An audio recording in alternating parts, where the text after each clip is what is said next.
in your talks you've mentioned seeing everyone as you, and I'm wondering if you can explain what that experience is like. Well, it's not what I thought it would be like when I wanted to see everyone as myself. It's not that I don't see differences and different personalities, but in looking at each other, even right now, if we look past our features, past our age, past the color of our skin, we look just into what's looking out of the eyes. There's a, you used the word resonance earlier, there's something that quickens, and it's like seeing a mirror. So we're mirrors for each other. Oneself mirrored in each other. It feels really good. Yes, it feels good, doesn't it? Yeah. It's good to be seen. It's good to see yourself. How did you first experience that? Well, first I used to try to make it so, because I had heard that's what would be quite spiritual or enlightened, and so, you know, I tried all kinds of things, techniques. And then I was just with my teacher, Papa G, and he said, just stop everything, just be still. And when you aren't looking to make something some way, or to decide what something is, or even to remember what something is, or somebody, then you actually see what's here. And that seeing is the beginning of this endless self-recognition. So it happens naturally. It's a kind of surrender when you stop trying to make it happen, whatever you're defining it to be. It's realized to be here. So the process of not trying to make it happen, it's,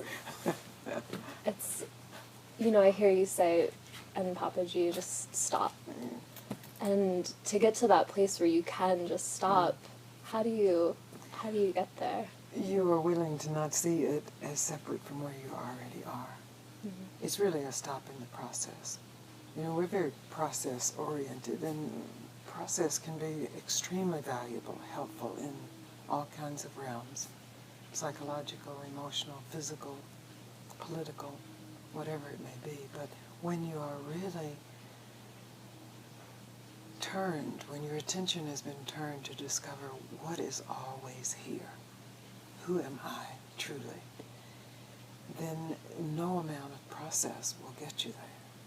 Because process always has beginning someplace, working or processing or figuring, and getting to the other side of that. This is not that. And when Papaji says stop, or when I say stop, it's an invitation to stop moving. Stop moving toward anything, or away from anything, or against anything. Just to open the mind. And really that's, maybe the process is getting to the point where you can even hear that. And people have many different paths that bring them to a certain point where they are willing to take the risk of actually opening the mind. Because it's dangerous. You know, we are trained, hardwired as human beings to know, and to know how to get someplace or get away from someplace. That's part of our survival. And so I'm never saying that that's wrong in any way. It's useful, and it's what it means to be an animal, and to be conscious of that as an animal. But to not go any place, to not get anything, to not keep anything away, then the mind is open. And that's the beginning of discovery. Not discovery of the truth of what we have hoped is here, or the horror of what we fear is here, but the discovery of what we really already know is always here. It's already known. At least since the first moment you were conscious as a little person. And the wonder of me and it that consciousness and that wonder is still here. So I'm not even saying return to it, although that's more useful than get to it. It's open to it. It's here.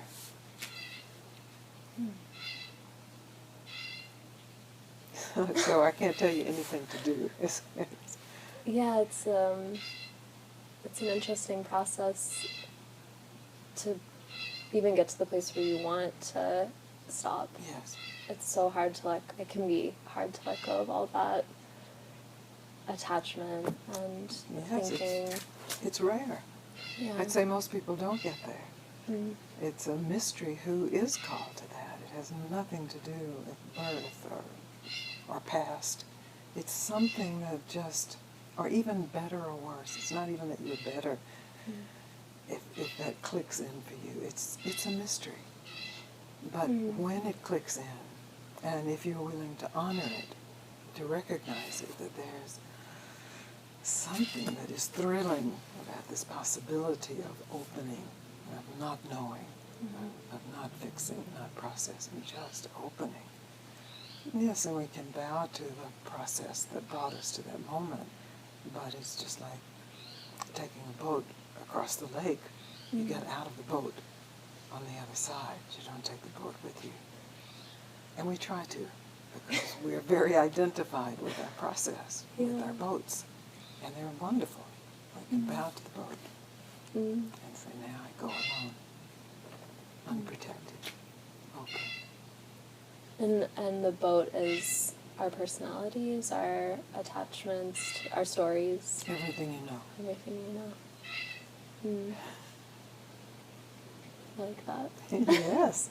You like it because you like the adventure of it, right? I mean, there's a thrill to it.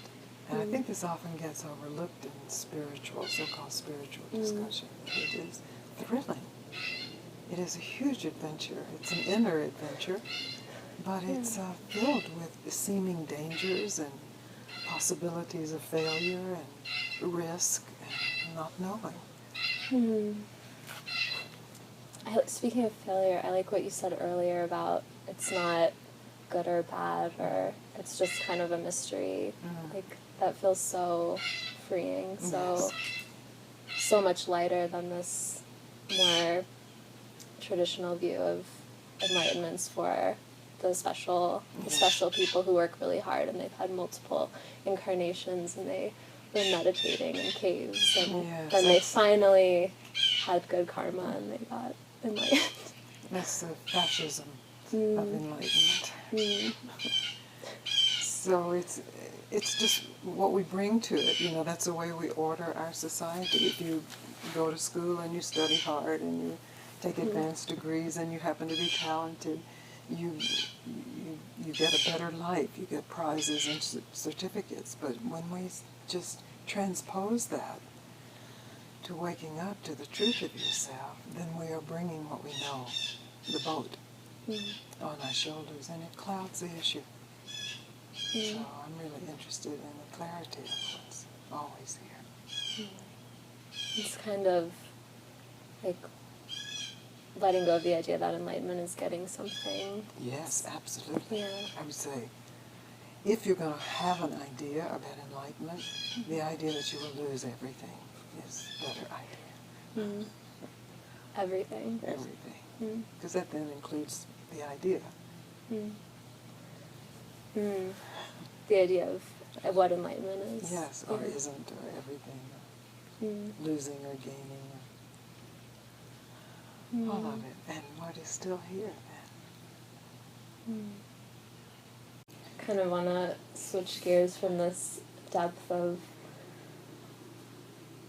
it's all one, we're all we're all the same being, but then at the same time, like you said, we have different bodies, different ages, and so there is also the experience here of diversity in race and gender and sexual orientation, and I wonder what your thoughts are on, being a teacher, a spiritual teacher who's also a woman, on the lack of diversity in spiritual communities, and especially in the leadership, spiritual leadership. Well, it's interesting because when I was first teaching, people really made a big deal out of me being a woman, positively and negatively. Some people say, well, women can't be enlightened. They were still saying that in the 1990s. And I didn't identify as a woman. When I really stopped everything, I looked deeper than my gender, which was very liberating, of course. It was thrilling. And then I later recognized, yes, but I am inhabiting this female body, and so in that I can tell the truth about, I can answer a question like that. And I think in general, all over the world, as much as women may be, or the feminine principle may be worshipped, women are second-class citizens, even in the developed world.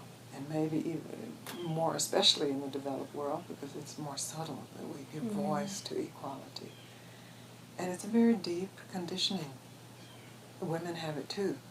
Women consider themselves second-class citizens. So it's not that it's even anybody's fault, but it is something that we can see has, and I can see maybe how it started, because men are stronger in body, and so that was the most important, perhaps for survival, to be protected. But we've outgrown that. It's one of the many aspects of our collective conditioning, as well as individual conditioning, that it's really time to let go of. And the way to let go of it, of course, is to first overhear how it's presenting itself in your own thinking mind, in your thoughts, which may be even sub-verbal, but you can tell it by emotions. You know, you either feel superior to someone or you feel inferior to someone based on simply what you see about gender or color or where they are in the socioeconomic strata. And just take responsibility for that in the core of that, superiority or inferiority is fear. And that fear is always finally about survival. And there's a great fear everywhere in the world right now, because our whole world is threatened, and we're aware of that, and there are catastrophes happening everywhere, and so we catch the fear from each other, and we finally just don't want anything to change. But everything is changing. That's the nature of diversity. Skin color is changing. Yeah. Women are changing. Men are changing. And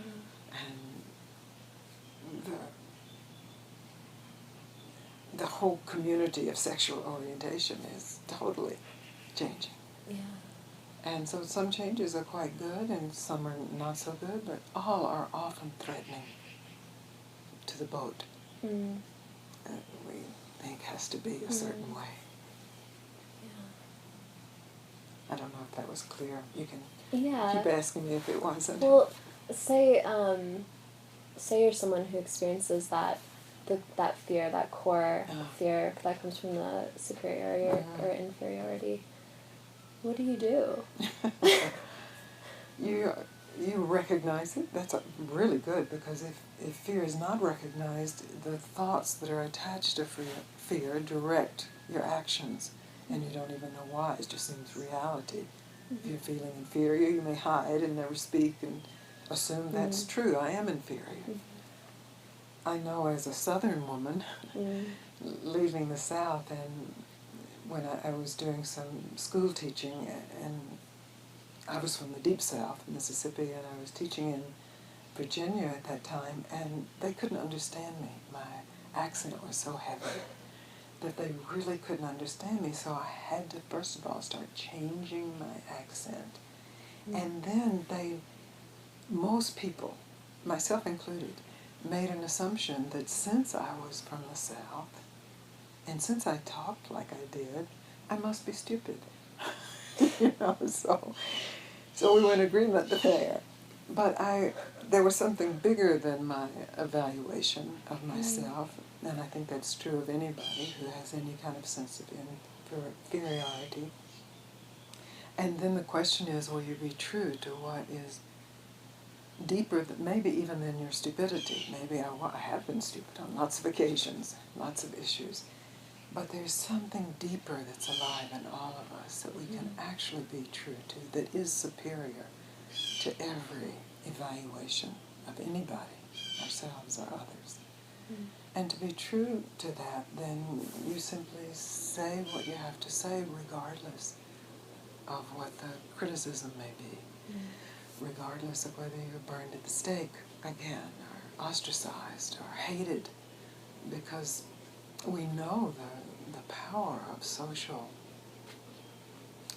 ostracizing or burning or just decision-making. This group, this person is bad, and it's very powerful. It's the way our society, all societies, primates, I think, are ordered. So to stand in that is no small thing. It's, and finally, it's just the willingness to be true. And in the willingness to be true, even to recognize that you may be mistaken. The willingness to be true is so deep that it can allow the opening to be being humbled by being wrong or mistaken. And then something bigger takes over. So I don't see the fear as really the blockage. It's what we do with the fear. If we bow to the fear, if we simply, okay, there's fear, and we experience that, we may be shaking or speechless or whatever, but we're here. We're not going to move, and that's being true. That's what I mean. We don't have to process the fears. What I'm saying. We don't have to process the fears. Just being with them. Just being open, and that really fear is something you're turning away from. And you just be open and don't turn away from the fear, and then it's not fear. It's also an excitement. It's a risk. It's the possibility of threat. And that's living. That's really fully living.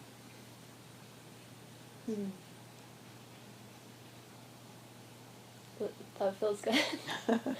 Yeah.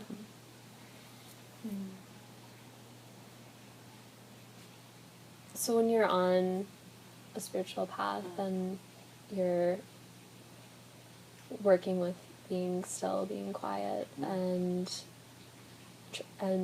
trying to be quiet, there's all these things come up, all these parts of ourselves that maybe we feel shame around. We're bad, we feel bad, we're bad.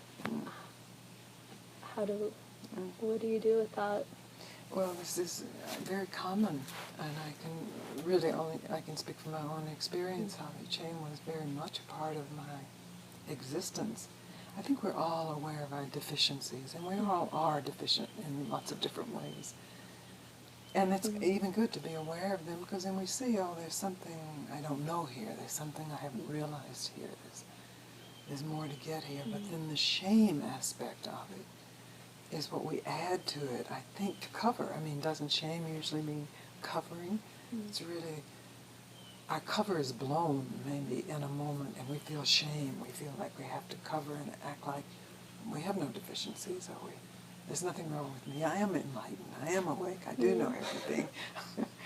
Because the other is so vulnerable and so weak. And to tie it into our earlier part of our conversation, and it's inferior to the superior position of actually knowing and being at ease. And of course we learn this in school and with our peer groups and with authority figures. But when I was with Papaji, I was trying to be still, as you said, trying to be still. And really, it took me a long time to realize that that didn't work, because there was this voice saying, you're being still, you're not being still.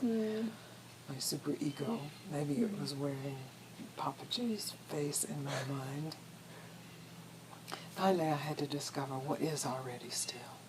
If my mind is busy or my mind is quiet, what is still?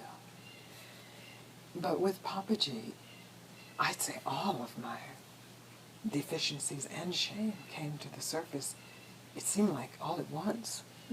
And I regressed in my experience of myself to being like maybe 10 or 11,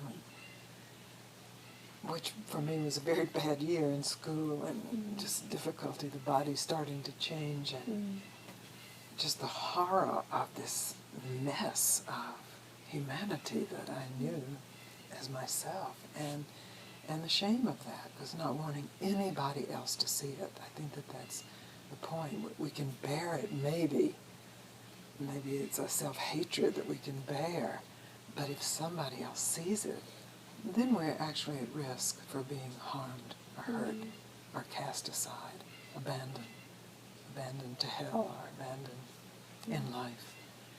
And so shame is a way we keep ourselves in line. Cover yourself, you know.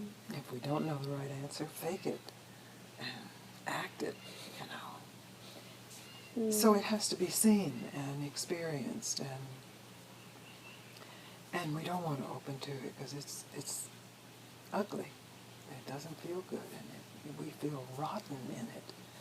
But to be willing to open to the mess of ourselves, whether it's ourselves, this self or this self, just the total mess, then we see what's already quiet, what's already pure. We don't have to purify, it's already pure. It's already free. It is who you are. So I would say shame is quite useful, just like fear, or a sense of inferiority, or even a sense of superiority, although usually with superiority you don't get the humbling that's necessary for the deep questioning. But so we can bow to all of those negative states where we feel tortured in our lack, what we don't have, because in the willingness to open to those, not indulge them, that's not dramatize them, that's a different order, just to open, just to really bear the wretchedness of this creature and the mistakes this creature made and makes and the limits. Then there's a lightness. Then it's insignificant, really. My stupidities. And, you know, as a species, we've made some significant mistakes, but if those mistakes are acknowledged and seen, then they're really the jumping off place for deeper learning, for going where no one has gone before.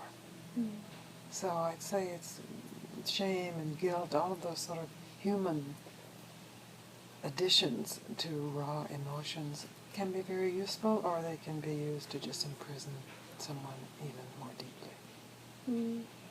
Would you say it's like a similar experience to the fear that we were talking about earlier? Is when you are just with it, then it's not. Exactly. It kind of just floats away, yes, almost. It has no substance. This is a secret of the universe. If you are with any negative emotion and you are willing to suspend your thoughts just for a moment of being with your emotion, so that all of your mind energy is given to just being with fear or shame or self-hatred or despair or anger, whatever it may be, what we generally classify as bad or unspiritual or wrong, just to be with that, not judging it, not following it, not trying to get away from it, not trying to fix it, just opening to it. It has no substance. But then you're with love or bliss and joy, and you're willing to just be with it. It's endless. This is the very good news. That what we're trying to get to by getting rid of these negative emotions is already here in the bottom, in the core. And the negative emotions aren't blocking it. It's the thoughts that we attach to the negative emotions that keep us from actually discovering what's underneath. What's deeper or closer. Closer is a better word. I feel like I can see it in your eyes as you're talking about it. So where do you see that from in you? Where does the capacity to see that come from in you? That quiet Yes. place. That's self-recognition. Mm. Mm. Yeah. I feel seen. Yes, Yeah. yes. Mm. Great. Yeah. Well, thank you. Oh, I thank you, really. Yeah. True, both of you. Thank you so much Mm. for your work and your willingness and your response. Mm.